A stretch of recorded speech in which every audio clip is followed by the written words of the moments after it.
Good morning, good afternoon, good evening. Self-help books have changed lives like crazy. That's probably not a good word to use. Mental health books are going like crazy. You're not crazy. There's mental health issues, self-help books that help people. My goodness, they have helped me when I just about lost my mind. It was those books that I had access to. Who's got $200 to go and talk to professionals? Some people do, but the rest of us sometimes, in the meantime, these books are good to read. And you want a well-written book that you can understand. Even someone who's a psychiatrist, psychologist, all these degrees after their name, if they can't write in a way that communicates, they're wasting their time.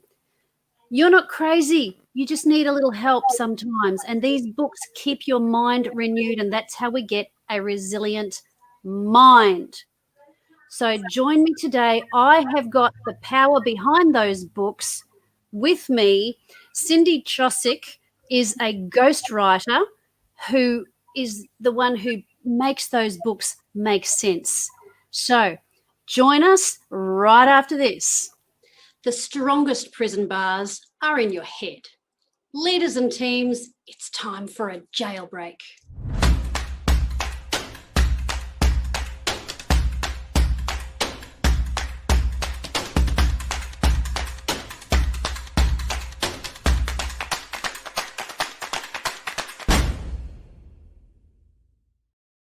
Hello, and we are back again. Cindy Tschosik, it is such a thrill to meet you. Please tell us a bit about yourself and what you do. Well, thank you, Trish. It's wonderful to be here. Thank you for having me. And we definitely all have our moments where we need that jailbreak out of our own prison bars. I am Cindy Tschosik. I live in the Chicago suburbs of the States. So it's wonderful to be traveling internationally with you tonight, Trish. Who said COVID would keep us apart from other countries? So I'm a ghostwriter, and I'm a mental health ghostwriter, and I also work on people's books in order to teach people how to achieve and sustain mental wellness.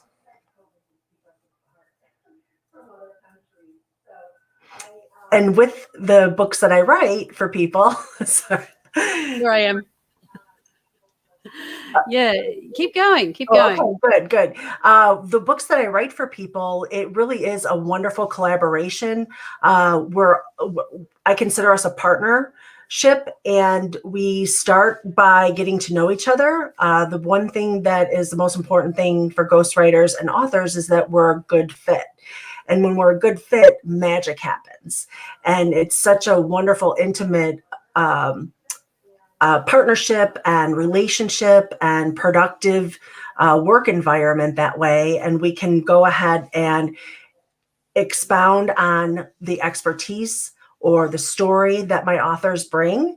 And my job is to elevate it, strengthen it, build upon what already is either written or what already is retrieved from the interviews that we do. Right. So, Cindy, they don't have to have a draft ready to go. You actually help them with that as well. Exactly. So there's a few ways that I work with my clients. Number one, the traditional way a ghostwriter writes is that they interview the author and capture all the wonderful information of expertise, stories, lessons learned from the author. And when we do that, then my job is to take the recording and the transcripts and all the information and draft the chapter. So the author never needs to write a word, and my job is to draft it. Wow, that's gee, I wish I'd known that a while back. But that is really helpful now. And I've got to say, my audience, well, the friends that we have here, very often there are a lot of pastors, there are a lot of people who are speakers, there are people who are very interested in the world of helping other people with a message. So if that's you, keep paying attention, because this is something that, and Cindy, you understand people who have who have a more spiritual bent. So you have you don't have hang-ups about someone who might be, particularly adhering to the Christian faith or perhaps to another one. Not at I've all. noticed that about your heart. You Thank get it. you. Yeah, Thank you you. get that. In fact, we prayed before we came on. This is not my Christian Okay. show. This is my resilience show, but it's just a part of who I am. So Right. And I'm it is very a part of how I practice too. It's really important. So for me, my writings are, oh gosh, it's all spiritually connected. So even when my authors don't have a religion or aren't faithful or aren't spiritual, it is a spiritual practice. It's a spiritual experience. I'm a bit of an empath, so I can really dive deep into my author's feelings and understand what the reader needs to get out of the chapter. So I pray with every project that I'm on whenever I'm going to meet a client or interview a client or write, because I need that energy, that positive energy. I've worked with clients whose children have passed on or who are terminally ill, and it's always important for me to tap into they're child here. So that's I'm loving that, Cindy.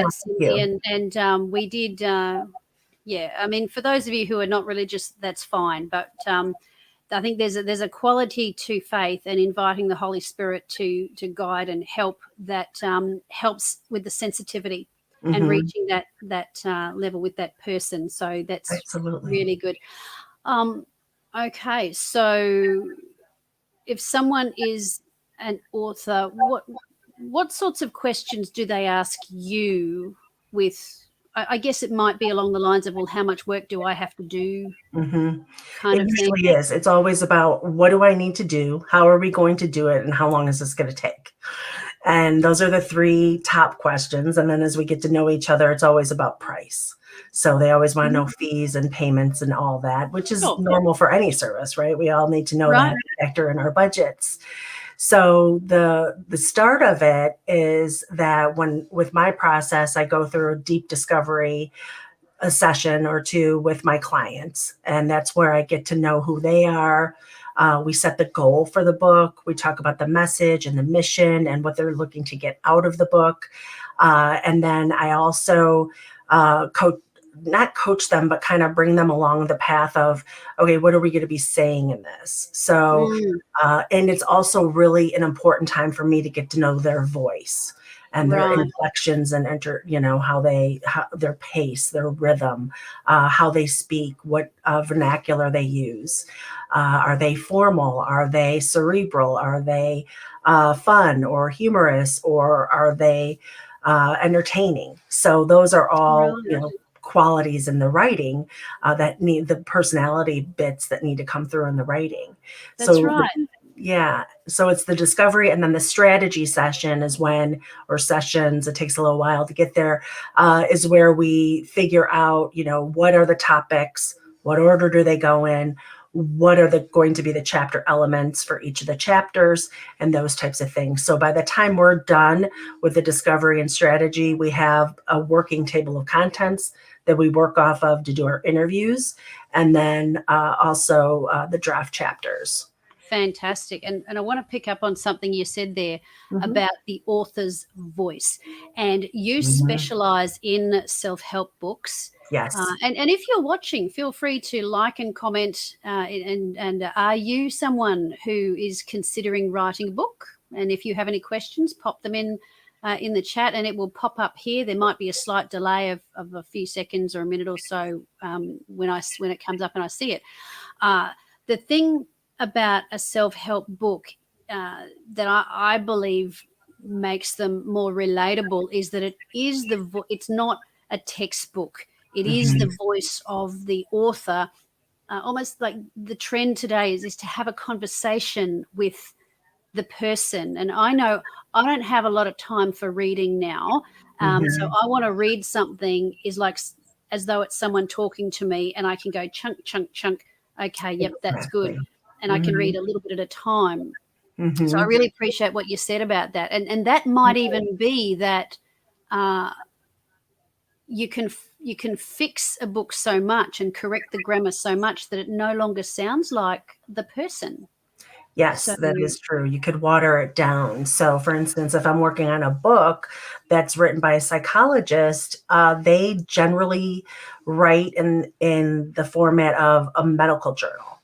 right, So they're very intellectual, high reading level, and what we want to do in that instance, without crushing the integrity of their voice or their intellect, is do certain processes or become creative with ideas of how to further explain what they're writing about. So, for instance, right, if I have a section on, let's say, ADHD, and a lot of the comments or sentences have a lot to do with clinical vernacular and are using these words that the common parent who the book is for, because that's who the targeted audience is, if they can't understand the clinical terminology, then that information is not going to be very helpful. So what I yeah, do is I talk with my author and I say, okay, how do we make this a little bit more clear, because they're not going to know this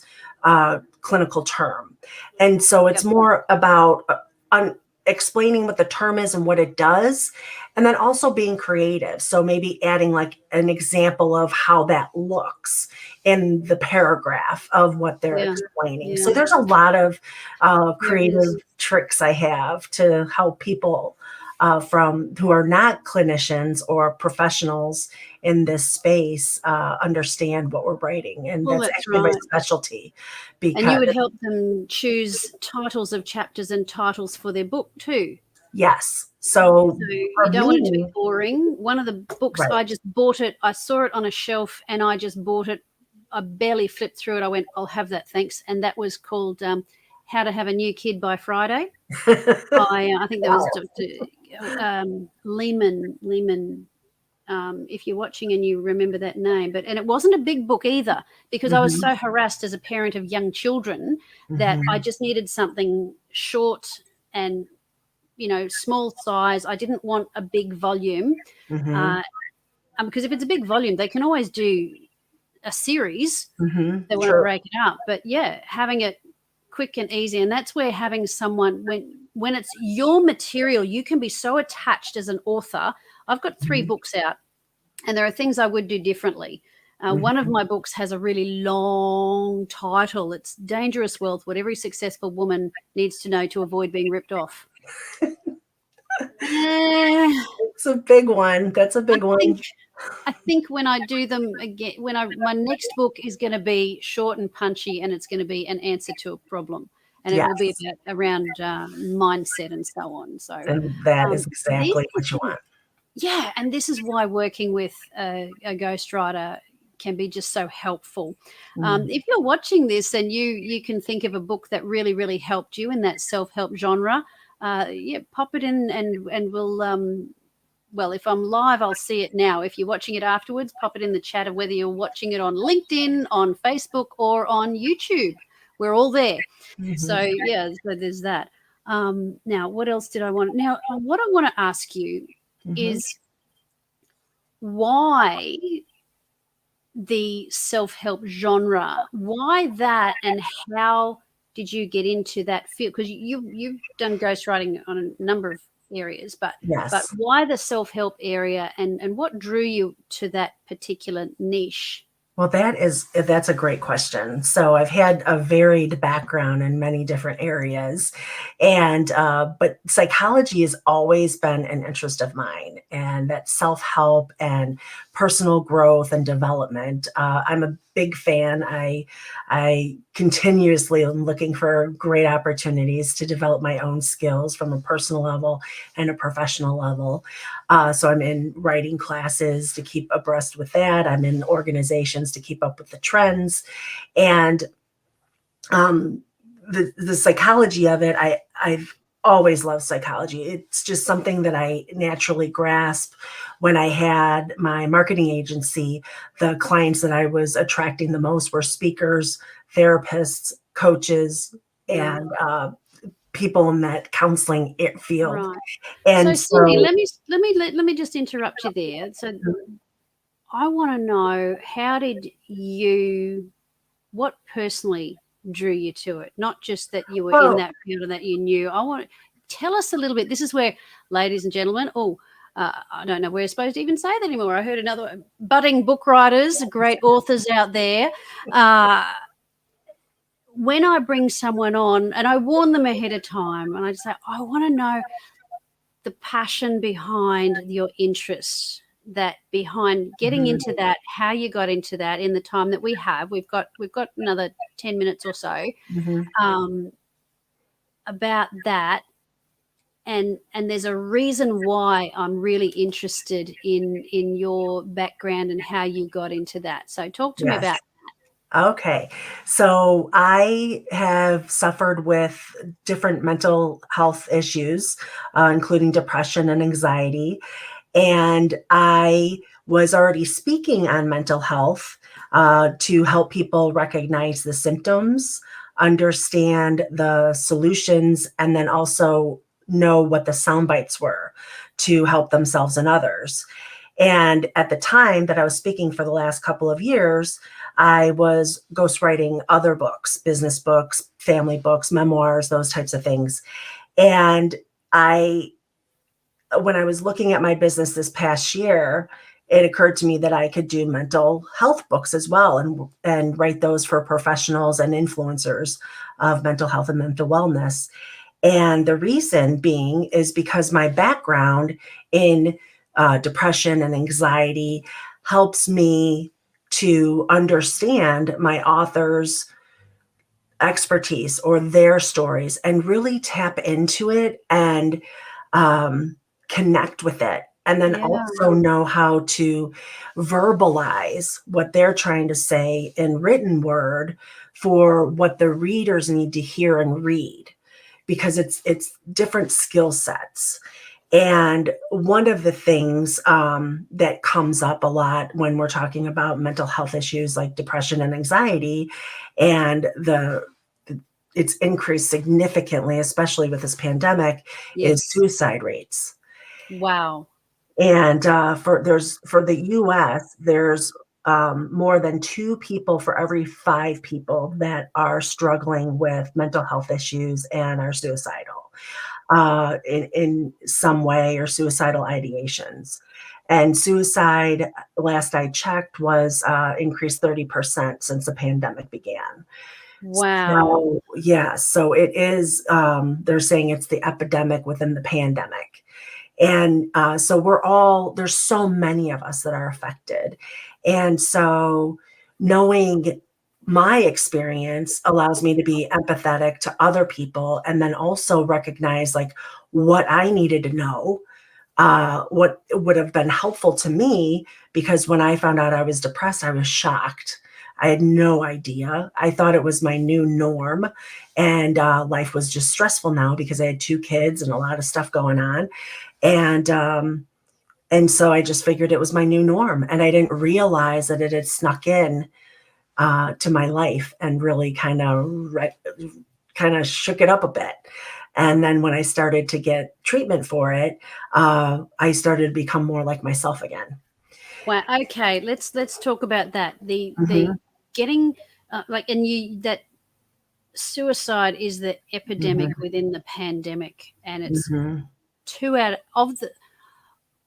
of 5 people who suffer mental challenges. I'm sorry, I might have misquoted that. So out of 5 people, 2 of more them, than 2 people are suffering with mental health that's challenges. right. You didn't misquote. Okay, So if there good. are of 5 people who might be suffering mentally, 2 of them will be to the point of perhaps suicidal or more. But that's a frightening statistic, because it was bad before. And you have recovered from that through a number of ways. One's through professionally, but also through getting help through books as well, and getting that good stuff going in. But also the medication, there's no shame in taking medication. Right. I've done it. Absolutely. I with my journey with prison and so on. I needed those those things to just help with the chemicals in my brain and what was going on there, to set it right again. So we do want to encourage you, if you're watching this and you have been affected by mental health issues, we do want to encourage you to seek professional help. A book is not a substitute. I may have laughed a little bit earlier about how expensive it is to see a professional. I tell you, you find a way to see a professional, whether it be through charity organisations if you need to, but I have a responsibility to encourage you to seek professional help where possible. And look at the amazing Cindy now. She's doing great. I'm doing great. Still have my wobbly days every now and again, but I know what to do on those days, and I know how to take charge of my mental ecosystem thanks to help like this. So here's the thing with Cindy is that because you have experienced that side of it, your empathy for the readers of these books is such that you are and plus you have the technical skills to help an author express what he or she wants to in the book. Exactly. But you can word it in a way that you know how to sensitively write it and what's going to cut to the quick and really, I want to use the word minister. It's like, nurses minister to people, but like that and I also don't want to make that a triggering term for some people because there's also, anyway, but the point is that you're not just a professional making a self-help book sound good. You've been in the position of their end reader. So absolutely. You are very well placed to know what their end reader will respond to in terms of wording. And that's why I was very excited to have you on the show and to shamelessly promote you and let people know what you do. While we're here, let's have a look at your website. Okay. I'm going to share screen, make sure I choose While the you're right getting one. that up, I would love to share a tip, mental health tip with your audience, if you don't mind. For people who are feeling a little bit off or feeling stressed or perhaps exhibiting some of the symptoms of depression or anxiety, the point which you need to get medical help to figure out what kind of treatments work for you is 2 weeks. So if you feel like you've been suffering for 2 weeks or longer, that is the key point to when you need to see your doctor. And if you feel like you are struggling and it's been 2 weeks or longer, please see your doctor tomorrow. And when you talk to the front desk, just say, I'm struggling with what I think is depression, and I'd really like to see somebody as soon as possible. And they will get you in. Fantastic. 2 weeks. Yeah, because we're not just talking. Oh, I had a bit of a sad day. No, that's a good time frame. It is, because sometimes we can have the blues for a couple of days. There's a big spectrum. You go from blues all the way to hospitalization for depression and other issues. And a lot of us are like in between. But if it's prolonged, like 2 months or two weeks or longer, it's time to get treatment. I had been suffering through it for a whole summer before I found out. And so it was really at a bad point. I wish I would have known what to look for in 2 weeks time. That is so helpful. Thank you, Cindy. You're welcome. Now I'm going to bring up your website, your amazing website. Look at that. Thank you. Oh, thank you so connected.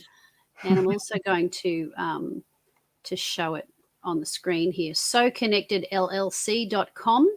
But let's have a look at your website. Talk me through where you'd like people to go.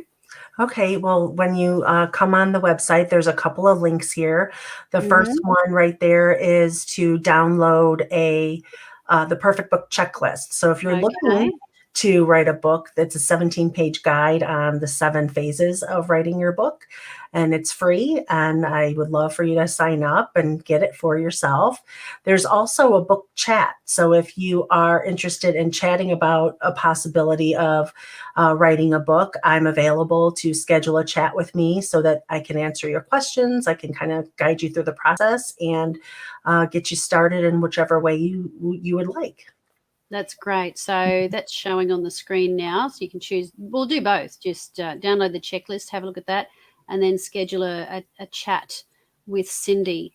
So that's great. And you can go exploring around the rest of her website and have a look at her services. And she's got a blog, and she also does speaking engagements.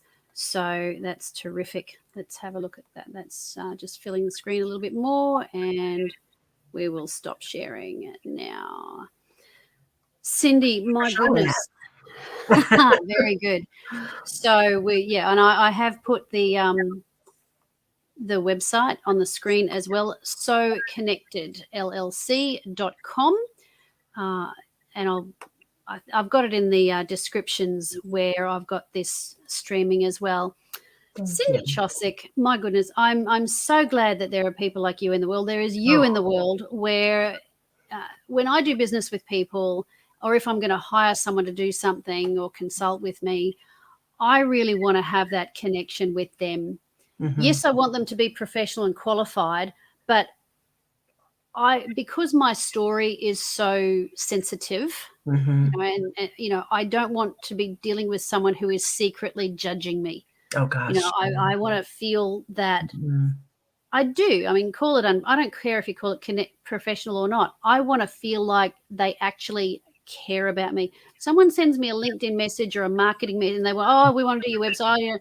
I can always tell whether they visited my website or bothered to find anything else about me, and I don't answer them if there's because usually there'll be some sort of acknowledgement of me as an individual, and that's a great way that I select people to work with. But that's what we want. We want that empathy.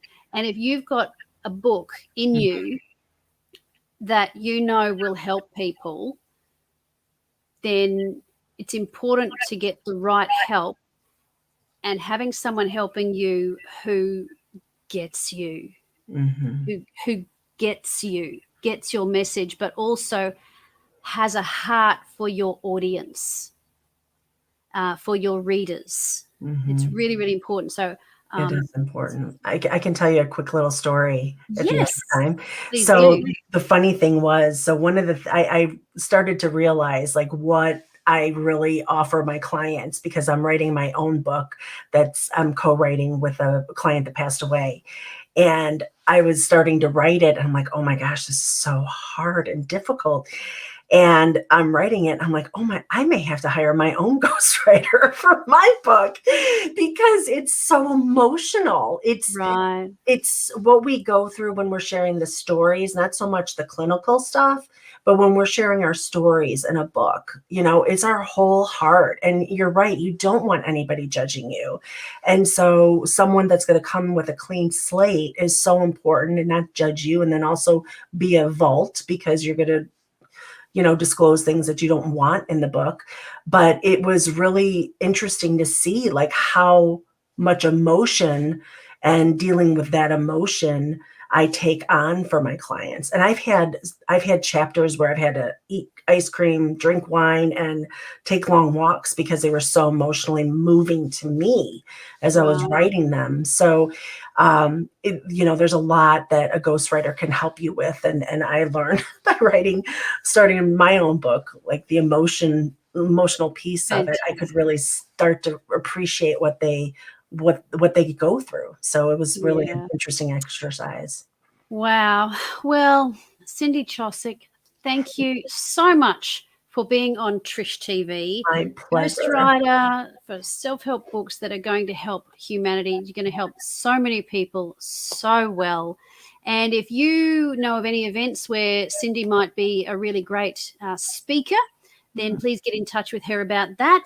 If you know any events where I might be a good speaker, please put us in touch with that. Definitely. And I'll say Read those books and have a great, great, great day. Bye, folks. Good night, everyone from the States.